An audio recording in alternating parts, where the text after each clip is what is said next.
in Oregon, Washington, and Idaho to see if they had lost their education vulture. Nobody had. I even took her to my own vet to make sure she wasn't microchipped. So we did everything we could to get her back to the rightful owner, but there just was no way. All the time I was going, oh, don't find her. Because she was very young.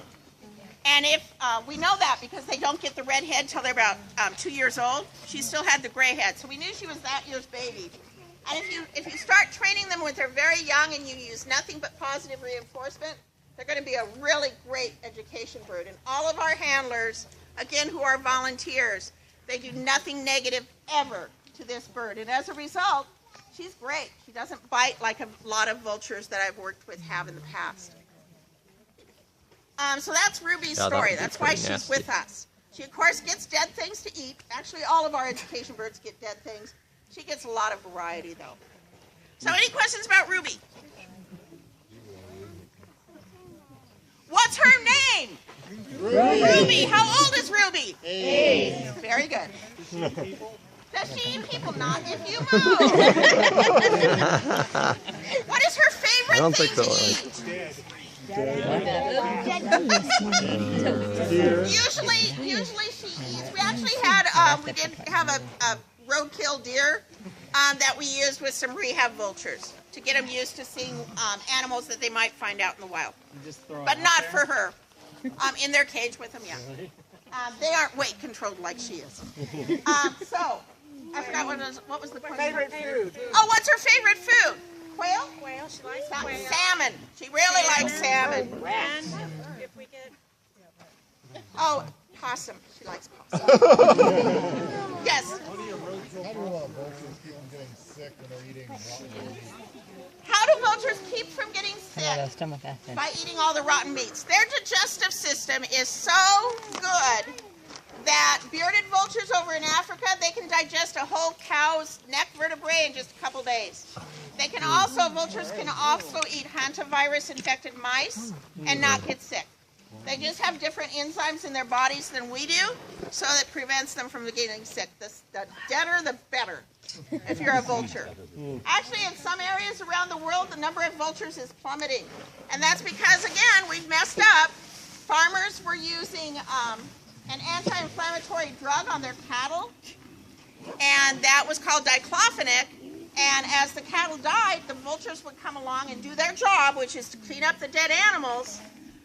But the diclofenac affected the kidneys of the vultures and killed the vultures.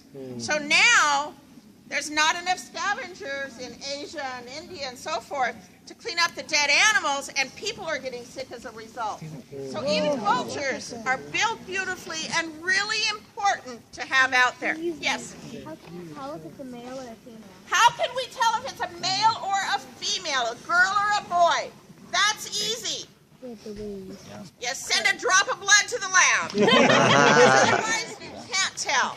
In fact, when we got her, we wanted to know for sure before we named her. I guessed wrong. I thought she was a boy. She's definitely a girl, but that's the only way to tell, is we had to do it scientifically.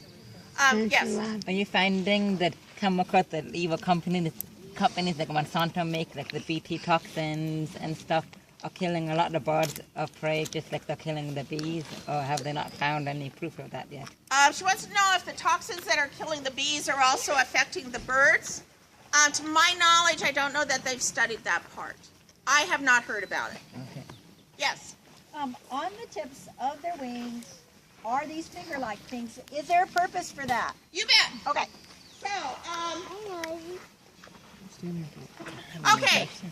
The big flight feathers, the ones right here are secondaries, and there's a little gap. These are primaries, and the ones at the very end are called notched primaries. And those are when they do an upstroke, or downstroke rather, they'll close those to give them lift, and when they raise their wings, they'll open them.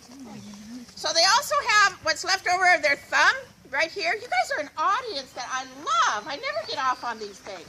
I love it. So they have a little group of feathers right here. It's what's left over of their thumb. It's called the allula. And if an airplane goes too slow, it stalls, right? If a bird, like a red-tailed hawk, was soaring and it started going too slow, if it worked for that alula, that works like the flap of a plane, it would stall and fall down. So they're so well built. So well built. We are going to have the birds out for a few minutes.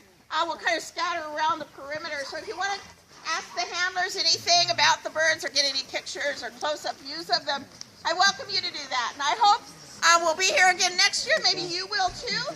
I hope you've enjoyed the show, and please do come out to the Audubon Society of Portland and join us there. It's really a wonderful place to be.